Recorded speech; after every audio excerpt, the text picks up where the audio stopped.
आज की चर्चा में आपका स्वागत है। हमारे सामने भारतीय शासन, संस्कृति और सामरिक नीति से जुड़े कुछ दिलचस्प सवाल हैं और हम सिर्फ उनके जवाब नहीं तलाशेंगे। बिल्कुल, हमारा मकसद इन तथ्यों के पीछे की कहानियों को समझना है। ये आंकड़े, ये नाम, ये तारीखें, ये सब मिलकर भारत की जो बड़ी तस्वीर बनाते हैं, हम उसे देखने की कोशिश करेंगे। हाँ, क्योंकि हर सवाल एक दरवाजे की तरह है और आज हम उन दरवाजों को खोल कर देखेंगे कि अंदर क्या है। तो शुरू करते हैं। तो चलिए इस पड़ताल को शुरू करते हैं। पहला सवाल भारत की वैश्विक पहुंच से जुड़ा है। चलिए देखते हैं। सवाल है 3 प्रोजेक्ट्स को उनके स्ट्रेटेजिक फायदों से जोड़ने का। चाबहार बंदरगाह, IMEC और सितवे बंदरगाह। अच्छा। सही मिलान तो ये है कि चाबहार हमें पाकिस्तान को बाईपास करके मध्य एशिया तक पहुंचाता है। IMEC हमें मिडिल ईस्ट के रास्ते यूरोप से जोड़ता है और सितवे हमारे नॉर्थ ईस्ट को दक्षिण पूर्व एशिया से। पर ये सिर्फ व्यापार के रास्ते तो नहीं लगते। ये तो मतलब शतरंज की बिसात पर रखे गए बड़े मोहरे महसूस होते हैं। आपने बहुत सही शब्द इस्तेमाल किया, शतरंज की बिसात। ये तीनों प्रोजेक्ट्स भारत की विदेश नीति के 3 अलग-अलग स्तंभ हैं जो एक दूसरे को मजबूती देते हैं। कैसे? चाबहार को ही ले लीजिए। ये ईरान में ओमान की खाड़ी पर है। इसका सबसे सीधा फायदा तो ये है कि अब हमें अफगानिस्तान और आगे सेंट्रल एशिया के बाजारों तक पहुंचने के लिए पाकिस्तान पर निर्भर नहीं रहना पड़ता। सही। लेकिन इसका एक और गहरा सामरिक पहलू भी है। और वो क्या है? चाबहार पाकिस्तान के ग्वादर बंदरगाह से सिर्फ 72 किलोमीटर दूर है। अच्छा, इतना पास? हाँ, और ग्वादर को चीन अपने बेल्ट एंड रोड इनिशिएटिव मतलब BRI के तहत विकसित कर रहा है। तो चाबहार की मौजूदगी उस क्षेत्र में भारत को एक रणनीतिक संतुलन देती है। ये तो बहुत अहम बात है। लेकिन ईरान पर लगातार अंतर्राष्ट्रीय प्रतिबंध लगते रहते हैं।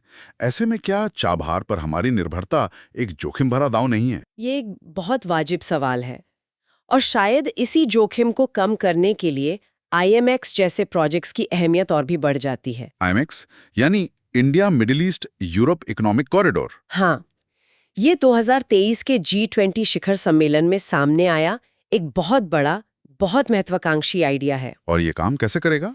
ये भारत को जहाज़ों, रेलवे और सड़कों के एक नेटवर्क के जरिए UAE, सऊदी अरब, जॉर्डन, इजराइल और फिर यूरोप से जोड़ने की बात करता है। तो ये एक तरह से एक नया, ज्यादा स्थिर रास्ता बनाने की कोशिश है? कोशिश है, बिल्कुल।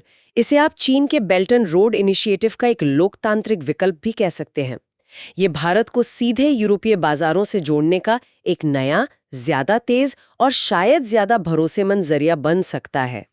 अब आते हैं तीसरे मोहरे पर, सितवे। सितवे बंदरगाह का जिक्र अक्सर नॉर्थ ईस्ट के विकास के संदर्भ में होता है। ये उस क्षेत्र के लिए इतना जरूरी क्यों है? सितवे भारत की एक्ट ईस्ट नीति की कह सकते हैं जान है। इसे समझने के लिए भारत के नक्शे को देखिए। ठीक है। हमारे पूर्वोत्तर राज्यों तक बाकी भारत से सामान पहुंचाने का रास्ता एक बहुत ही संकरे गलियारे से होकर गुजरता है, जिसे सिलीगुड़ी कॉरिडोर या चिकन नेक कहते हैं। हाँ, वो हमारी एक बड़ी रणनीतिक कमजोरी रही है। बिल्कुल। तो सितवे बंदरगाह जो म्यांमार में है, हमें एक दूसरा रास्ता देता है। और ये रास्ता काम कैसे करता है? सुनने में Kaladan multi modal transit transport project जैसा भारी भरकम नाम आता है। नाम भारी है पर कॉन्सेप्ट सीधा है।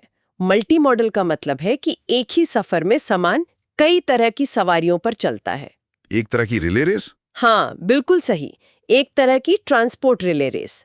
सामान पहले कोलकाता से बड़े जहाज पर चढ़कर समुद्र के रास्ते म्यांमार के सितवे बंदरगाह पहुंचता है। फिर वहां से उसे छोटी नावों पर लादा जाता है जो कालादान नदी में अंदर तक जा सकें, और फिर नदी के किनारे से ट्रकों पर लादकर उसे सीधे मिजोरम पहुंचा दिया जाता है। वाह, ये तो उस पूरे इलाके की अर्थव्यवस्था को बदल सकता है। बिल्कुल। तो ये बंदरगाह और कॉरिडोर भारत के हार्डवेयर की तरह हैं, जो देश को दुनिया से जोड़ रहे हैं। लेकिन किसी भी देश का असली सॉफ्टवेयर तो उसके लोग होते हैं, और उस सॉफ्टवेयर की प्रोग्रामिंग शिक्षा से शुरू होती है। सही कहा। इसी से जुड़ा हमारा अगला सवाल है, यूनेस्को 24 जनवरी 2025 को कौन सा वैश्विक दिवस मनाएगा? और इसका जवाब है अंतर्राष्ट्रीय शिक्षा दिवस। और इसकी 2025 की थीम भी बहुत दिलचस्प है। क्या है theme? AI and education, preserving human agency in a world of automation. यानी ऑटोमेशन और AI की इस दुनिया में इंसान की अपनी सोच और काबिलियत को कैसे बचाए रखा जाए। बिल्कुल। ये थीम तो आज के दौर में बहुत प्रासंगिक है। लेकिन 24 जनवरी की तारीख में एक और खास बात छिपी है ना? हाँ, यहाँ तारीखों का एक सुंदर संयोग है। जिस दिन पूरी दुनिया अंतर्राष्ट्रीय शिक्षा दिवस मनाती है, उसी 24 जनवरी को भारत अपना राष्ट्रीय बालिका दिवस मनाता है। अच्छा, तो शिक्षा का अधिकार और बालिकाओं का अधिकार दोनों का एक ही दिन मनाया जाना ये तो एक बहुत गहरा संदेश देता है। बिल्कुल। और जो दूसरे विकल्प थे, विश्व विज्ञान दिवस और विश्व धरोहर दिवस, उनकी तारीखें क्या हैं? उन पर भी एक नजर डालना अच्छा है। विश्व विज्ञान दिवस हर साल 10 नवंबर को मनाया जाता है और विश्व धरोहर दिवस? और हमारी ऐतिहासिक इमारतों और प्राकृतिक विरासतों को बचाने की याद दिलाने वाला विश्व धरोहर दिवस 18 अप्रैल को होता है। एक और जोड़ी है जो अक्सर लोगों को कंफ्यूज करती है, अंतर्राष्ट्रीय और राष्ट्रीय युवा दिवस। हाँ, ये एक अच्छा सवाल है।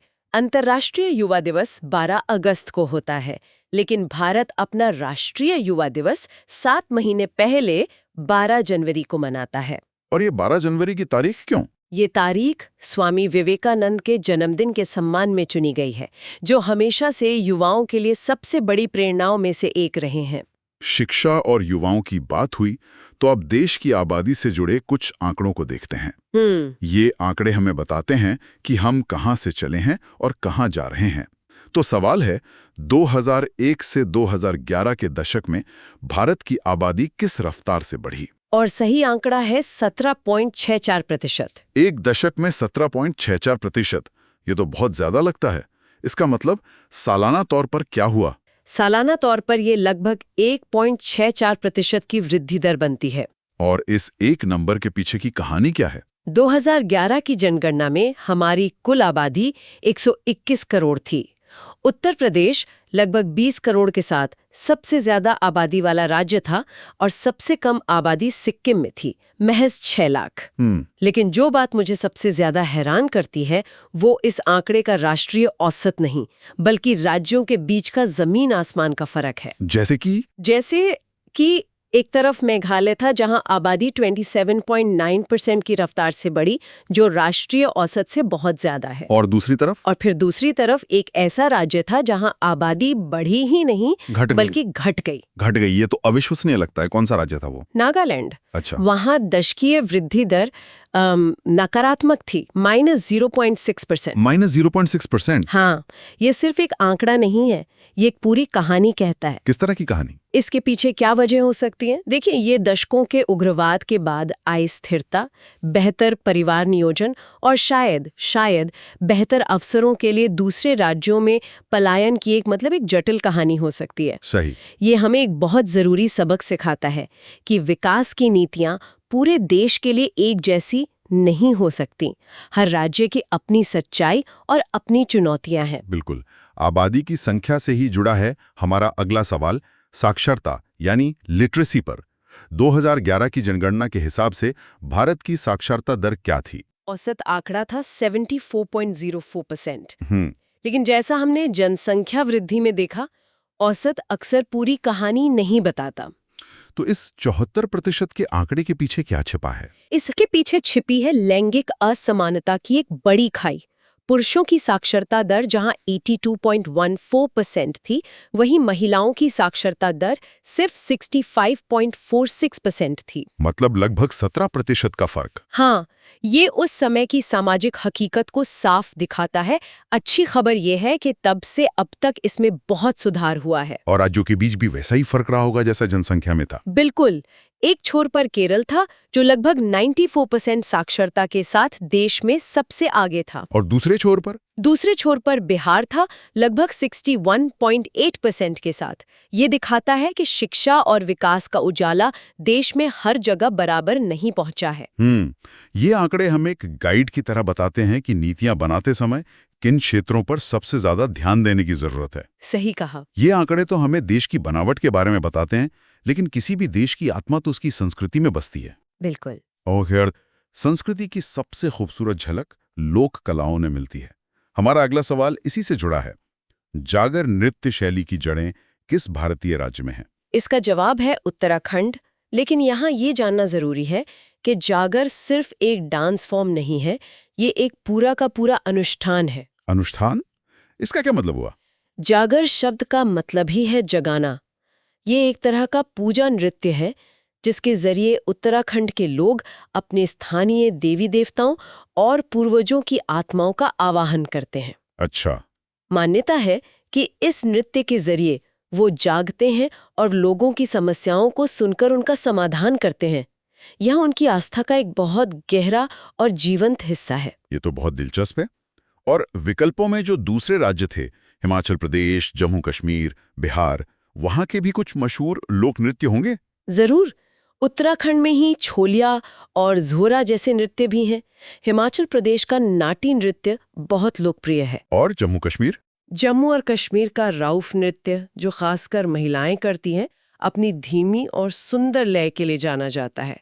और बिहार का जट जाटिन नृत्य पति पत्नी के बीच की नोक झोंक और प्यार को बड़ी खूबसूरती से दिखाता है। मतलब हर नृत्य उस जगह की मिट्टी की कहानी कहता है। बिल्कुल। संस्कृति से ही जुड़ा हमारा अगला सवाल साहित्य के शिखर से है। रविंद्रनाथ टैगोर की वो महान रचना गीतांजलि, जिसके लिए उन्हें 1913 में नोबेल पुरस्कार मिला, वो असल में है क्या? वो कविताओं का एक संग्रह है, अ कलेक्शन ऑफ पोएट्री। लेकिन ये सिर्फ एक किताब नहीं, ये भारतीय साहित्य के लिए एक ऐतिहासिक पल था। वो कैसे? टैगोर साहित्य का नोबेल जीतने वाले पहले गैर यूरोपीय व्यक्ति बने।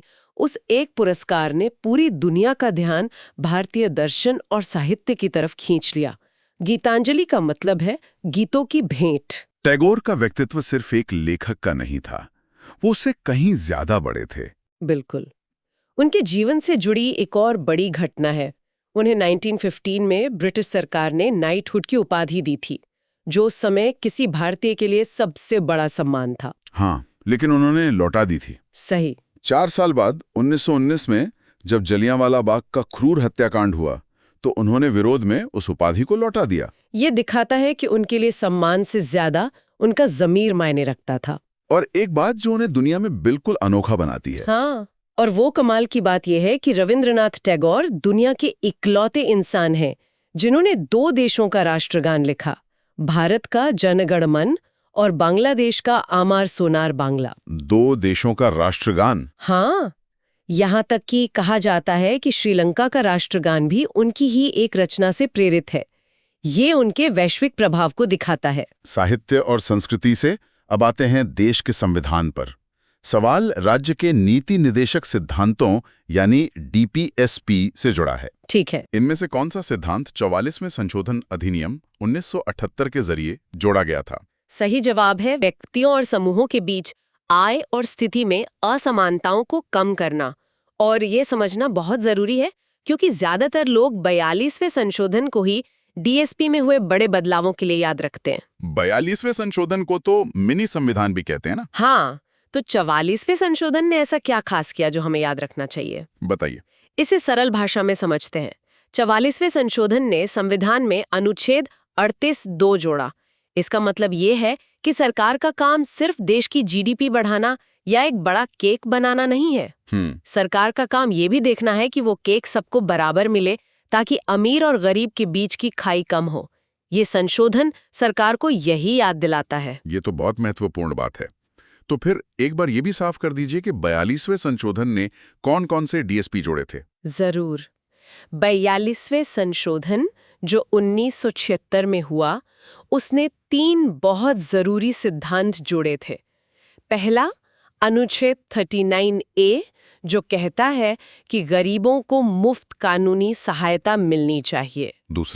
दूसरा 43A जो कहता है कि फैक्ट्रियों के मैनेजमेंट में मजदूरों की भी भागीदारी होनी चाहिए।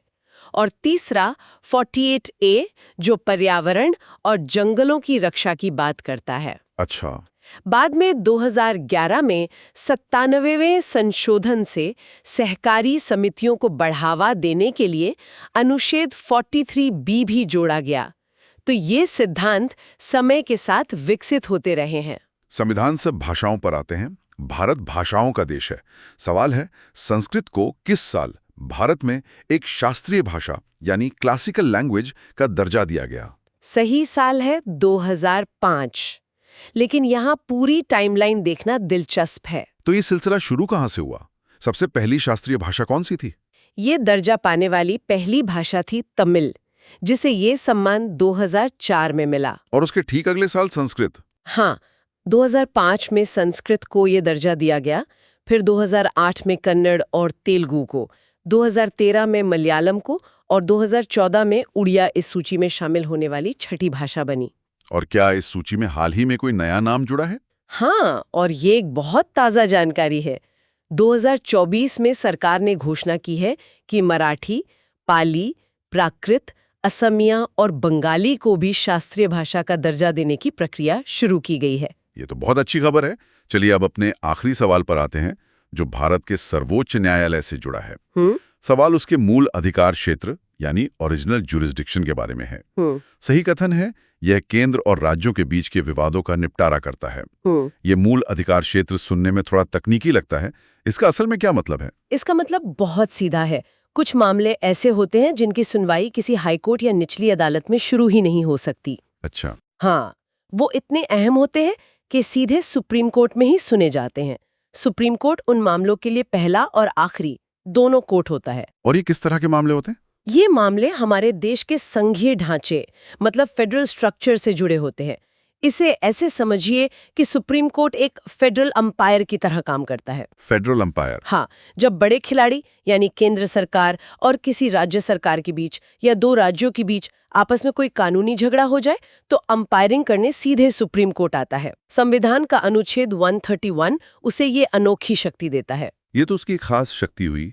इसके अलावा भी सुप्रीम कोर्ट के पास दूसरे अधिकार होते होंगे? हाँ बिल्कुल, उसके पास अपीलीय अधिकार क्षेत्र है, जिसके तहत वो हाई कोर्ट के फैसलों के खिलाफ अपील सुनता है, जो उसका सबसे ज्यादा इस्तेमाल होने वाला काम है। के एक सलाहकारी आधिकारिक क्षेत्र है, जिसके तहत राष्ट्रपति किसी कानूनी सवाल पर उससे सलाह मांग सकते हैं। और शायद सबसे जरूरी रिट अधिकार क्षेत्र, जो अनुच्छेद 32 के तहत हर नागरिक के मौलिक अधिकारों का रक्षक है।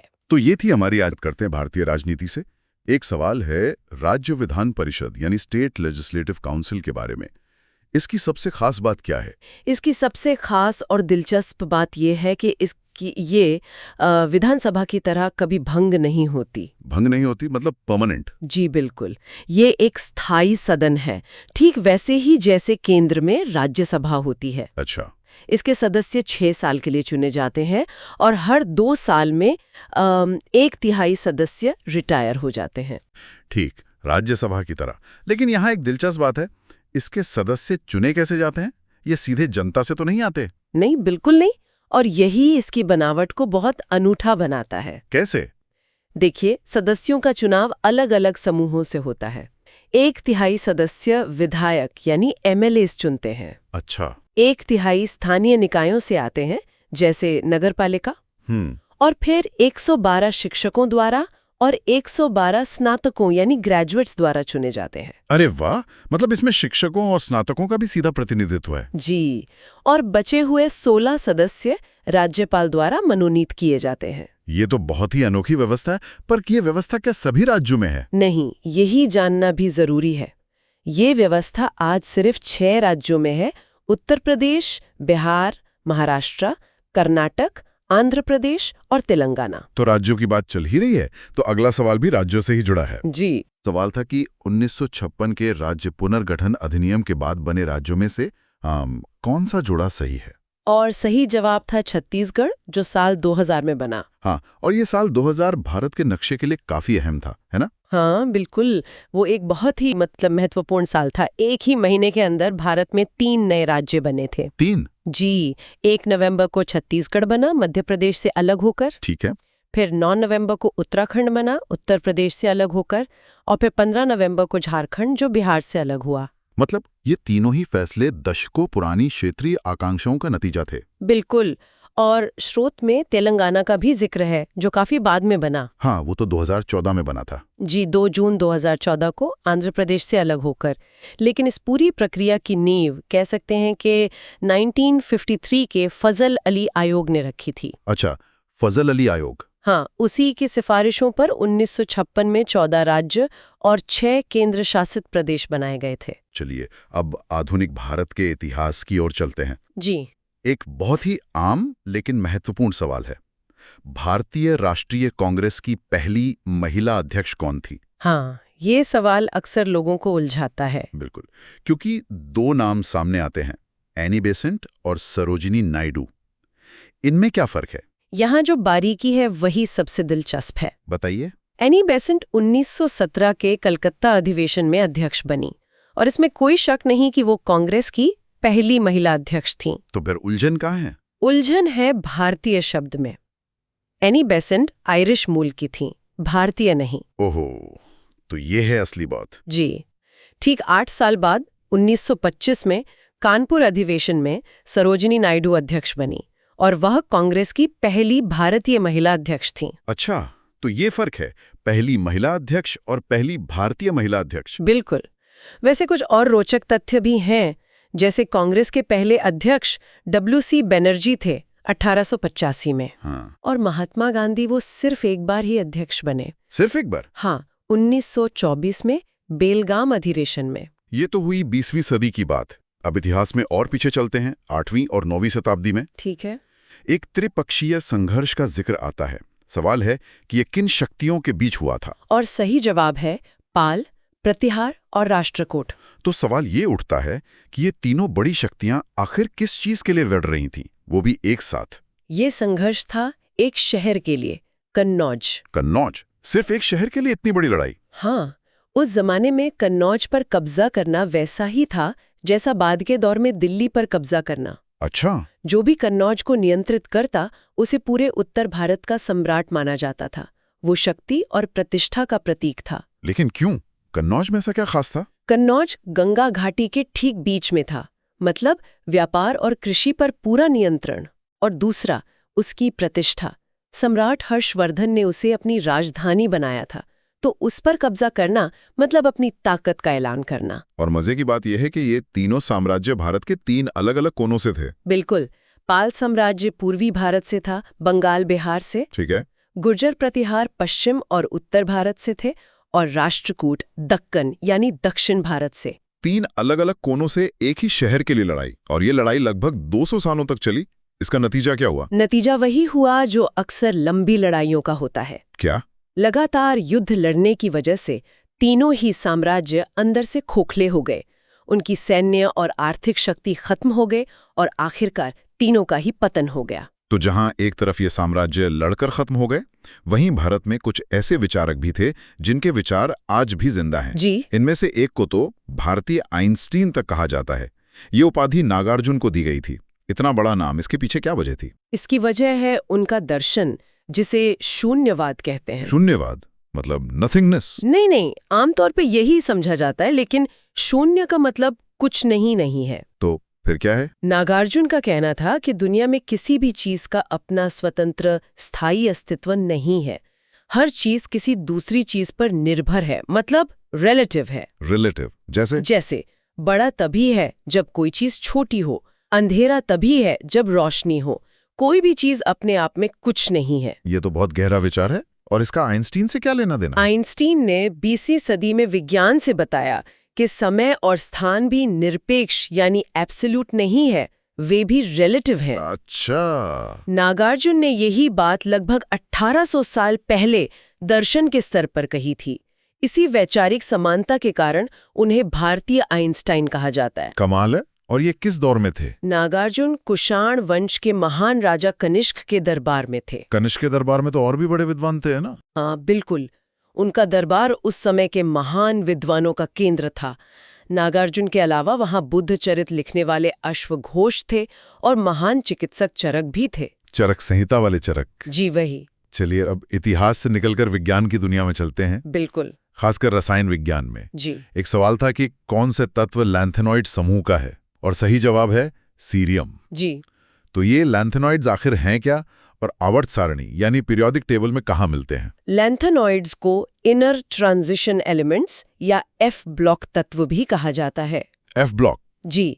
ये परमाणु संख्या 58 यानी सीरियम से लेकर 71 यानी ल्यूटेटियम तक के तत्व हैं। मैंने हमेशा देखा है कि इन्हें आवर्त सारणी में मुख्य हिस्से से अलग नीचे रखा जाता है। ऐसा क्यों? ये सिर्फ सुविधा और डिजाइन का मामला है। अच्छा। हाँ, अगर इन तत्वों को उनकी सही जगह पर मुख्य सारणी में रखा जाए तो सारणी बहुत ज्यादा चौड़ी और अजीब दिखेगी, उसे पढ़ना मुश्किल हो जाएगा। तो मतलब सिर्फ सारणी को साफ सुथरा रखने के लिए? जी बिल्कुल। इसीलिए उन्हें और एक्टिनॉइड्स को नीचे एक अलग ब्लॉक में दिखा दिया जाता है। चलिए, विज्ञान से ही जुड़ा अगला सवाल भूगोल का है। शीतोष्ण चक्रवात यानी टेम्परेट साइक्लोन्स आमतौर पर कहाँ आते हैं? सही जवाब है मध्य अक्षांश क्षेत्रों में, यानी मिड लैटिट्यूड रीजन्स में। इसका मतलब क्या है और ये बनते कैसे हैं? मध्य अक्षांश का मतलब है 35 डिग्री से 65 डिग्री अक्षांशों के बीच का क्षेत्र, दोनों गोलार्धों में। इनके बनने का कारण बहुत दिलचस्प है।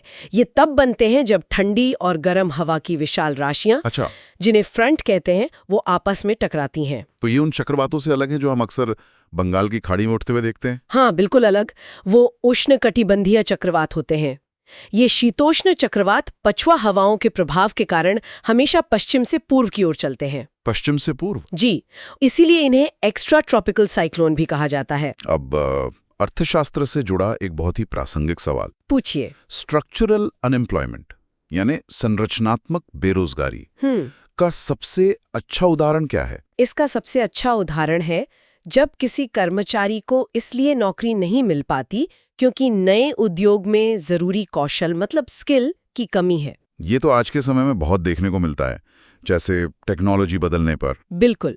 संरचनात्मक बेरोजगारी का मूल कारण ही बाजार में मौजूद नौकरियों और मजदूरों के कौशल के बीच का बेमेल यानी मिसमैच है। और भी तरह की बेरोजगारी का जिक्र था, जैसे चक्रीय बेरोजगारी। हाँ, चक्रीय बेरोजगारी मंदी यानी रिसेशन के कारण होती है। एक होती है प्रच्छन्न बेरोजगारी, जो कृषि में दिखती है, जहां जरूरत से ज्यादा लोग एक ही काम में लगे हों। और एक मौसमी बेरोजगारी भी होती है। जी, सीजनल अनएम्प्लॉयमेंट, जब साल के कुछ ही महीनों में काम मिलता हो, जैसे पर्यटन या कृषि में। और हमारा आखिरी सवाल आज की एक और बड़ी तकनीक से जुड़ा है। जी, कृषि में आनुवंशिक रूप से संशोधित जीवों यानी जीएमओस को विकसित करने का मुख्य उद्देश्य क्या है? इसका सही जवाब है फसल की उपज बढ़ाना, कीट प्रतिरोधक क्षमता मजबूत करना और पोषण की गुणवत्ता में सुधार करना। इसके कुछ असली उदाहरण क्या हैं? यहाँ दो बहुत अच्छे उदाहरण दिए गए हैं। पहला है बीटी कॉटन। BT cotton? जी, इसमें एक ऐसा जीन डाला गया है जो इसे बॉलवर्म नाम के कीड़े से बचाता है। अच्छा, तो पौधा खुद ही अपनी रक्षा कर लेता है? बिल्कुल। और दूसरा है गोल्डन राइस। Golden rice? हाँ, इसमें विटामिन ए की मात्रा को आनुवंशिक रूप से बढ़ाया गया है ताकि कुपोषण से लड़ा जा सके।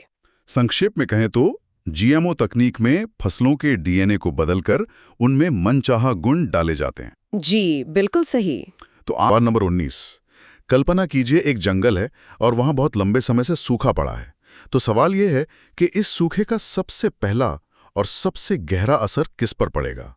विकल्प हैं ए द्वितीयक उपभोक्ता, बी तृतीयक उपभोक्ता, सी प्राथमिक उपभोक्ता या डी उत्पादक। देखिए, इसका जवाब सीधे सीधे जुड़ा है उत्पादकों से, मतलब पेड़ पौधे। किसी भी इकोसिस्टम की कहानी असल में इन्हीं से शुरू होती है। ये वो नींव है जिस पर पूरी इमारत टिकी है। सूखा पड़ता है तो पानी सबसे पहले इन्हीं को मिलना बंद होता है और इनका जो बायोमास है वो तेजी से घटने लगता है। ये तो समझ आता है कि नींव कमजोर होगी तो असर तो सब पर पड़ेगा, लेकिन क्या ऐसा नहीं हो सकता कि जो शीर्ष शिकारी हैं जैसे शेर या बाघ, वो ज़्यादा फ्लेक्सिबल हों? शायद वो शिकार के लिए किसी दूसरे इलाके में चले जाएं। क्या उत्पादकों का संकट उन तक वाकई इतनी जल्दी पहुंचता है? हाँ, ये एक बहुत दिलचस्प सवाल है और ये हमें सिस्टम की फ्रेजिलिटी को समझने में मदद करता है। कुछ समय के लिए हाँ, शीर्ष शिकारी शायद कहीं और चले जाएं, पर वो एक टेम्पररी सॉल्यूशन है। असल में यहाँ पर लिंडमैन का 10% ऊर्जा का नियम काम करता है। हम सब जानते हैं कि खाद्य श्रृंखला की हर अगली कड़ी में सिर्फ 10% ऊर्जा ही ट्रांसफर होती है। मतलब 90% ऊर्जा हर स्तर पर खत्म हो जाती है। बिल्कुल। तो सोचिए, अगर ट्रॉफिक लेवल 1 यानी उत्पादकों के स्तर पर ही ऊर्जा का उत्पादन 90% कम हो गया, तो T2 तक सिर्फ उसका 10% पहुंचेगा और T3 या T4 पर बैठे शेर तक पहुंचते पहुंचते तो ऊर्जा वो लगभग खत्म हो जाएगी। ये कैस्केड फेलियर जैसा है, एक डोमिनो गिरता है और फिर पूरी लाइन ढह जाती है।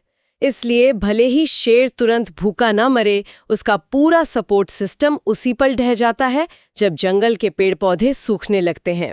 असर तात्कालिक और सबसे गहरा नींव पर ही होता है। जंगल की नींव की बात हुई तो चलिए अब हमारे खाने की नींव यानी आटे की बात करते हैं। सवाल नंबर 20 हमें हमारे किचन में ले आता है। सवाल है कि अगर गेहूं के आटे में चॉक पाउडर मिला हुआ है तो इसका पता लगाने का सबसे आसान घरेलू तरीका क्या है? विकल्पों में सिरका मिलाना, आयोडीन टेस्ट, गरम करना और अल्कोहल में भिगोना शामिल था।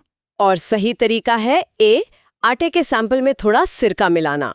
अगर चॉक पाउडर की मिलावट है तो आपको तुरंत बुदबुदाहट, एक तरह की फिजिंग दिखाई देगी। और ये बुदबुदाहट क्यों होती है?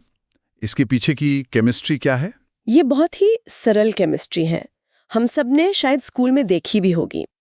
चाक पाउडर होता है कैल्शियम कार्बोनेट CaCO3 और सिरका है एसिटिक एसिड CH3COOH। जब एक बेस यानी कैल्शियम कार्बोनेट और एक एसिड मिलते हैं तो रिएक्शन होता है और कार्बन डाइऑक्साइड गैस बनती है। ये CO2 गैस ही हमें बुलबुलों के रूप में बाहर निकलती दिखती है। अच्छा, ये तो बिल्कुल वैसा ही है जैसा हम स्कूल में बेकिंग सोडा और सिरके से ज्वालामुखी का मॉडल बनाते थे। एकदम वही विज्ञान यहाँ काम कर रहा है। ये जानना दिलचस्प है। मतलब इतनी सरल केमिस्ट्री हमें रोजमर्रा की मिलावट से बचा सकती है। वैसे आयोडीन टेस्ट यहाँ क्यों काम नहीं करेगा? वो भी तो खाने की चीजों में इस्तेमाल होता है। हाँ, होता है, लेकिन आयोडीन टेस्ट स्टार्च का पता लगाता है और गेहूं के आटे में तो स्टार्च स्वाभाविक रूप से होता ही है। तो आयोडीन डालने पर आटा तो वैसे भी नीला काला हो ही जाएगा, चाहे उसमें चाक मिला हो या ना मिला हो। इसलिए ये टेस्ट यहाँ किसी काम का नहीं। ये हमें दिखाता है कि सही नतीजे के लिए सही टूल का इस्तेमाल कितना जरूरी है। बिल्कुल। विज्ञान की इस छोटी सी दुनिया से निकलकर अब इंसानों की बड़ी और सामूहिक दुनिया की ओर चलते हैं। सवाल नंबर 21, कला और संस्कृति से। 2015 में हिमाचल प्रदेश के किस लोक नृत्य ने एक साथ सबसे ज्यादा लोगों द्वारा प्रदर्शन करने का गिनीज वर्ल्ड रिकॉर्ड बनाया था? विकल्प थे ए किन्नौरी, बी कियांग, सी खरात या डी कुल्लू नाटी। ये गौरव मिला था डी कुल्लू नाटी को। 2015 में प्राइड ऑफ कुल्लू उत्सव के दौरान लगभग 9,892 महिलाओं ने अपनी पारंपरिक वेशभूषा में एक साथ ये नृत्य करके एक अद्भुत रिकॉर्ड बनाया था। 9,892। ये संख्या ही अपने आप में कमाल है। लेकिन इस तरह के रिकॉर्ड बनाने के पीछे की वजह क्या होती है? मतलब क्या ये सिर्फ एक रिकॉर्ड है या इसका कोई गहरा सांस्कृतिक महत्व भी है? असल में ये सिर्फ एक रिकॉर्ड से कहीं ज्यादा है। ये अपनी संस्कृति को, अपनी जड़ों को ग्लोबल स्टेज पर सेलिब्रेट करने का एक तरीका है। जब हजारों लोग एक साथ अपनी पारंपरिक पोशाक में एक लय में नाचते हैं तो वो सिर्फ एक डांस नहीं कर रहे होते हैं, वो अपनी पहचान और अपनी विरासत का एक शक्तिशाली बयान दे रहे होते हैं। इससे युवा पीढ़ी भी अपनी परंपराओं से जुड़ती है और इन कलाओं को एक नई जिंदगी मिलती है। ये संस्कृति को संरक्षित करने का बहुत ही जीवंत तरीका है। यानी एक तरह से अपनी संस्कृति को भविष्य के लिए रिचार्ज करने जैसा है। हाँ। चलिए अब हिमाचल की पहाड़ियों से उतरकर दक्षिण भारत के संगीत की गहन व्यवस्था को समझते हैं। सवाल नंबर 22 कर्नाटक संगीत के बारे में है। यहाँ दो कथन हैं। पहला, मृदंगम एक मधुर ताल वाद्य है और दूसरा, नादस्वरम एक डबल रीड वाद्य है। और यहाँ दोनों ही कथन पूरी तरह से सही है। मृदंगम को मधुर ताल वाद्य यानी मेलोडिक परकशन कहना, ये थोड़ा विरोधाभासी लगता है। ताल का काम तो लय देना है, उसमें माधुर्य या मेलोडी कहाँ से आई? यही तो कर्नाटक संगीत की खूबसूरती है। मृदंगम सिर्फ धूम धूम की आवाज नहीं है, इसे गायक की श्रुति यानी उसके सुर के साथ ट्यून किया जाता है। वादक उसके दोनों सिरों से अलग अलग सुर और गमक निकाल सकता है। ये सिर्फ ताल नहीं देता, बल्कि गायक के साथ एक संवाद करता है, राग के मूड को और गहरा बनाता है। ये ताल और सुर का एक अद्भुत संगम है। और नादस्वरम, उसे मंगलवाद्य क्यों कहते हैं? नादस्वरम शहनाई जैसा ही एक वाद्य है, लेकिन इसकी आवाज बहुत शक्तिशाली और गूंजने वाली होती है। दक्षिण भारत में माना जाता है कि इसकी ध्वनि वातावरण को शुद्ध करती है और शुभता लाती है। इसीलिए इसे मंदिरों और विवाह जैसे शुभ अवसरों पर बजाया जाता है। इसकी आवाज एक तरह से शुभता की घोषणा करती है। संगीत में सुर और ताल की एक व्यवस्था होती है और हमारे शरीर के अंदर कोशिका के स्तर पर भी एक वैसी ही हैरान करने वाली व्यवस्था है। सवाल नंबर 23 हमें उसी दुनिया में ले जाता है। सवाल है, हमारी कोशिकाओं में लाइसोसोम का मुख्य काम क्या है? लाइसोसोम कोशिका की सफाई और रिसाइकलिंग यूनिट है, तो इसका सही जवाब है अपशिष्ट पदार्थों और कोशिकीय मलबे का विघटन। ये कोशिका में टूटे फूटे हिस्सों, बाहरी बैक्टीरिया या किसी भी बेकार चीज को अपने अंदर लेकर पचा जाता है और जो काम के अणु होते हैं उन्हें रिसाइकिल कर देता है। इसे आत्महत्या की थैली या सुसाइडल बैग भी कहते हैं। ये नाम थोड़ा डरावना लगता है। कोई कोशिका पुरानी हो जाती है, संक्रमित हो जाती है या कैंसर जैसी खतरनाक राह पर चल पड़ती है, तो लाइसोसोम फटकर उस पूरी कोशिका को खत्म कर देता है। इस प्रक्रिया को एपोप्टोसिस या प्रोग्राम्ड सेल डेथ कहते हैं। ये शरीर को स्वस्थ रखने के लिए एक जरूरी क्वालिटी कंट्रोल सिस्टम है। एक कोशिका मर जाती है ताकि पूरा शरीर जिंदा रह सके। ये तो अद्भुत है। कोशिका के स्तर पर भी त्याग और व्यवस्था का इतना गहरा दर्शन है। चलिए, कोशिका के अंदर की व्यवस्था से अब पूरे शरीर की व्यवस्था पर आते हैं। सवाल नंबर 24 है, जो जीव अपने शरीर का तापमान आंतरिक रूप से नियंत्रित करते हैं, उन्हें क्या कहते हैं? उन्हें बी अंतःशोषी यानी एंडोथर्म्स कहा जाता है। आम भाषा में इन्हें हम गर्म खून वाले वार्म ब्लडेड जीव कहते हैं, जैसे स्तनधारी और पक्षी। और इनका उल्टा होते हैं एक्टोथर्म यानी ठंडे खून वाले जीव। इन दोनों की व्यवस्था में मूल अंतर क्या है? इसे एक थर्मोस्टेट के उदाहरण से समझ सकते हैं। हम एंडोथर्म्स के शरीर में एक अंदरूनी थर्मोस्टेट लगा है। बाहर चाहे गर्मी हो या सर्दी, हमारा शरीर अंदर से ऊर्जा जलाकर अपना तापमान लगभग 37 डिग्री सेल्सियस पर स्थिर रखता है। वहीं एक्टोथर्म्स जैसे सांप या छिपकली, उनके पास ये अंदरूनी सिस्टम नहीं है। उन्हें अपना तापमान बनाए रखने के लिए बाहरी माहौल पर निर्भर रहना पड़ता है। ठंड लगने पर धूप में जाकर बैठते हैं और गर्मी लगने पर छांव में चले जाते हैं। मतलब हम इंसानों को अपने शरीर का तापमान बनाए रखने के लिए लगातार कितनी ऊर्जा खर्च करनी पड़ती है, जबकि एक छिपकली बस धूप में जाकर एक काम कर लेती है। इसी ऊर्जा और शरीर की व्यवस्था से जुड़ा हमारा अगला सवाल है। सवाल नंबर 25 विटामिन के बारे में है। इसमें सही जोड़ी की पहचान करनी थी और सही जोड़ी थी सी विटामिन B12, जिसका काम तंत्रिका तंत्र और लाल रक्त कोशिकाओं का निर्माण है और इसकी कमी से घातक रक्ताल्पता यानी परनीशियस एनीमिया होती है। ये जोड़ी बिल्कुल सही है। विटामिन B12 या कोबालामिन हमारे नर्वस सिस्टम के लिए बेहद जरूरी है। ये एकमात्र विटामिन है जिसमें कोबाल्ट धातु होती है और परनीशियस एनीमिया वाकई एक घातक स्थिति है, क्योंकि इसमें शरीर विटामिन B12 को अवशोषित ही नहीं कर पाता, भले ही आप उसे कितना भी खाएं। और बाकी विकल्पों में जो आम गलतफहमियां हैं उन्हें भी जरा दूर कर देते हैं। जरूर। यहाँ अक्सर गड़बड़ होती है, जैसे विटामिन ए का संबंध आंखों की रोशनी से है, न कि स्कर्वी से। स्कर्वी विटामिन सी की कमी से होता है। विटामिन डी हड्डियों के लिए जरूरी है, वो कैल्शियम को सोखने में मदद करता है और इसकी कमी से बच्चों में रिकेट्स होता है। और रक्त का थक्का जमाने में विटामिन के मदद करता है, विटामिन सी नहीं। ये सभी विटामिन हमारी शारीरिक व्यवस्था के छोटे लेकिन बेहद जरूरी पुर्जे हैं। शरीर की इस रेगुलेटरी व्यवस्था से अब हम देश की आर्थिक रेगुलेटरी व्यवस्था की ओर चलते हैं। सवाल नंबर 26 1991 के बैंकिंग सुधारों के बारे में है।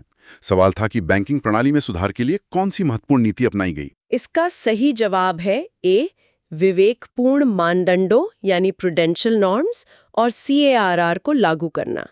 ये सुधार नरसिम्हन समिति की सिफारिशों का नतीजा थे। और ये 1991 के सुधारों के लिए बहुत जरूरी था, क्योंकि उससे पहले कई भारतीय बैंकों की हालत बहुत खस्ता थी। ये एक तरह से बैंकों के लिए एक फिटनेस टेस्ट लागू करने जैसा था, है ना? फिटनेस टेस्ट, हाँ, ये एक बेहतरीन शब्द है इसके लिए। CARR यानी capital to risk weighted assets ratio का मतलब ही यही है। ये सुनिश्चित करना कि हर बैंक के पास अपने जोखिम भरे कर्जों को झेलने के लिए पर्याप्त पूंजी है या नहीं है। ये एक सेफ्टी नेट है जो बैंक को और पूरे बैंकिंग सिस्टम को दिवालिया होने से बचाता है।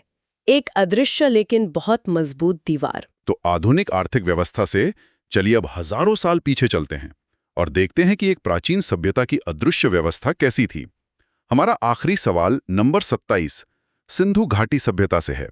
सवाल यह है, अगर छोटे शहरों में भी कीमती धातुओं और पत्थरों से बने आभूषण मिलते हैं, तो ये उस समाज के बारे में क्या बताता है? ये इस बात का एक बहुत मजबूत सबूत है कि वहाँ एक स्पष्ट सामाजिक स्तरीकरण था। सोशल स्ट्रैटिफिकेशन, यानी समाज में अमीर और गरीब या कहें कि शक्तिशाली और आम लोगों का भेद मौजूद था। ये निष्कर्ष मतलब सिर्फ कुछ गहनों के मिलने से कैसे निकल सकता है? पुरातत्वविदों का तर्क बहुत दिलचस्प है। वे देखते हैं कि रोजमर्रा की चीजें जैसे मिट्टी के बर्तन या सुइयां वो हर जगह मिलती हैं, हर घर में। लेकिन सोने के गहने, लाजवट जैसे कीमती पत्थरों के मनके या फियन से बने बर्तन, ये सिर्फ कुछ ही घरों में मिलते हैं। और अगर ये कीमती चीजें छोटे शहरों में भी कुछ चुनिंदा जगहों पर मिल रही हैं, तो ये साफ दिखाता है कि वहां भी कुछ ऐसे परिवार थे जो बाकियों से कहीं ज्यादा अमीर थे। और ये सिर्फ धन के असमान वितरण की ओर इशारा नहीं करता, ये हमें बताता है कि हजारों साल पहले भी स्टेटस या सामाजिक हैसियत दिखाने की चाहत उतनी ही मजबूत थी जितनी आज है। आज लोग आईफोन या लग्जरी कार से जो करते हैं, शायद वे लाजवर्थ के मनकों से वही कर रहे थे। ये मानव मनोविज्ञान का एक सार्वभौमिक पहलू है। इंसानी फितरत हजारों सालों में ज्यादा नहीं बदली है। आज हमने इन छिपी हुई व्यवस्थाओं का एक लंबा सफर तय किया, जंगल के इकोसिस्टम से लेकर बैंकिंग सुधारों तक और कोशिका के अंदर से लेकर प्राचीन सभ्यताओं तक। और इस सफर ने हमें दिखाया कि ज्ञान के ये अलग-अलग क्षेत्र असल में जुड़े हुए हैं। कोशिका के बलिदान का सिद्धांत हमें समाज को समझने में मदद कर सकता है, और हजारों साल पुराने गहने हमें आज के मानव व्यवहार के बारे में कुछ सिखा सकते हैं। बिल्कुल। और आज की ये चर्चा एक दिलचस्प सवाल पे खत्म होती है। जिस तरह सिंधु घाटी में मिली कीमती वस्तुओं ने उनके समाज की कहानी बताई, उसी तरह आज हमारे समाज की कौन सी वस्तुएं हैं जो हजारों साल बाद इतिहासकारों को हमारी कहानी बताएंगी। क्या वो एक स्मार्टफोन होगा, एक प्लास्टिक की बोतल या कुछ और क्या वो कहानी सच होगी या सिर्फ उन लोगों की कहानी होगी जो उन चीजों को खरीदने की हैसियत रखते थे? इस पर सोचिएगा।